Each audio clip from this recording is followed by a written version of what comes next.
Breaking news చూస్తున్న Maoist అగ్రనేత Muppalla Lakshmanarao alias Ganapati ఆచూకీ లభ్యమైంది. కొన్నేళ్లుగా నేపాల్లో మకాం వేసినట్లు ఇంటెలిజెన్స్ వర్గాల సమాచారం. దశాబ్దాల పాటు పార్టీని నడిపించిన గణపతి వృద్ధాప్య కారణాలతో సెక్రటరీ పదవి వీడినట్లు తెలుస్తోంది. తీవ్ర అనారోగ్యంతో నడవలేని స్థితిలో గణపతి ఉన్నట్లు సమాచారం. గణపతిని భారత్కు రప్పించే ప్రయత్నాల్లో తెలంగాణ పోలీసులున్నారు. మరింత సమాచారం మా ప్రతినిధి కిరణ్ మనకు అందిస్తారు. కిరణ్,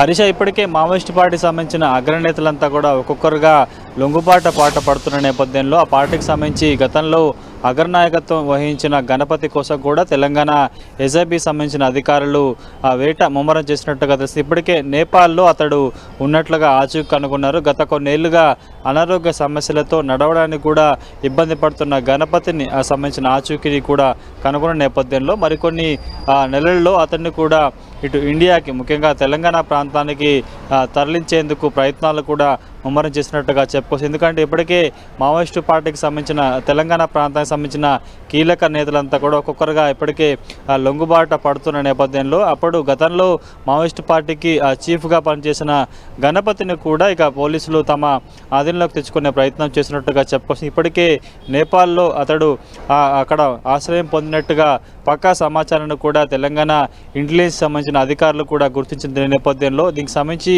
పూర్తి స్థాయిలో అతన్ని ఇటు ఇండియాకి తరలించే ప్రయత్నం కూడా చేస్తున్నట్టుగా మనం చెప్పుకోవచ్చు. ఎందుకంటే మరికొన్ని గంటల్లో తెలంగాణ ప్రాంతానికి సంబంధించిన మావోయిస్ట్ పార్టీలో కీలకంగా పనిచేస్తున్న ఇటు దేవ్జీతో పాటు అటు మరొక ముగ్గురు సంబంధించిన కీలక నేతలను అటు అలియాజు చొక్కారావు, అదేవిధంగా దామోదర్ను కూడా ప్రస్తుతానికి ఎస్ఐబి అధికారుల కనుసంధానంలో ఉన్నట్లు తెలుస్తుంది. కాబట్టి ఈ నలుగురు నేతలకు సంబంధించిన లొంగుబాటును మరికొద్ది సేపట్లో కూడా తెలంగాణ డీజీపీ శివధర్ రెడ్డి మీడియా ముందు ప్రవేశపెట్టే అవకాశం అయితే కనిపిస్తుంది. మొదటి నుంచి కూడా ఈరోజు ఉదయం నుంచి ఇటు ఈ మావోయిస్ట్ పార్టీకి సంబంధించిన అగ్రనేతలకు సంబంధించిన లొంగుబాటు సీఎం రేవంత్ రెడ్డి సమక్షంలో ఉంటుందంటూ కూడా వచ్చిన వార్తల నేపథ్యంలో డీజీపీ కార్యాలయం కూడా దాన్ని ఖండించింది. కేవలం తెలంగాణ డీజీపీతో పాటు ఉన్నతాధికారుల సమక్షంలోని ఈ నలుగురు అగ్రనేతలు కూడా తమ తుపాకులను సరెండర్ చేయబోతున్నట్టుగా కొద్దిసేపటి క్రితమే ఒక ప్రకటన కూడా విడుదల చేశారు. కాబట్టి పూర్తి స్థాయిలో ఇప్పటికే అటు ఆపరేషన్ కగార్ పేరుతో మావోయిస్టుల పార్టీకి సంబంధించి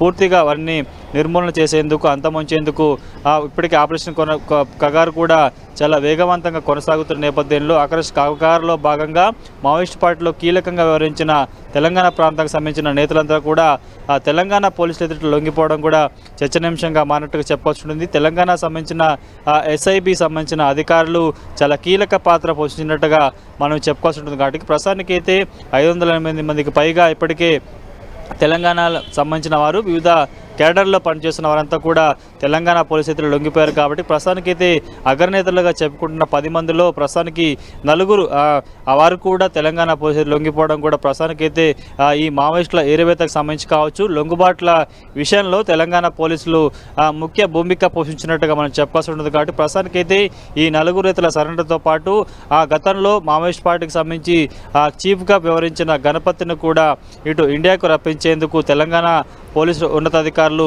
కసరత్తు ముమ్మరం చేసినట్టుగా చెప్పాల్సి ఉంటుంది. కాబట్టి ప్రస్తుతానికైతే ఈ నలుగురు లొంగుబాటు మరికొన్ని గంటల్లో ఉండబోతుంది. Right, thank you Kiran.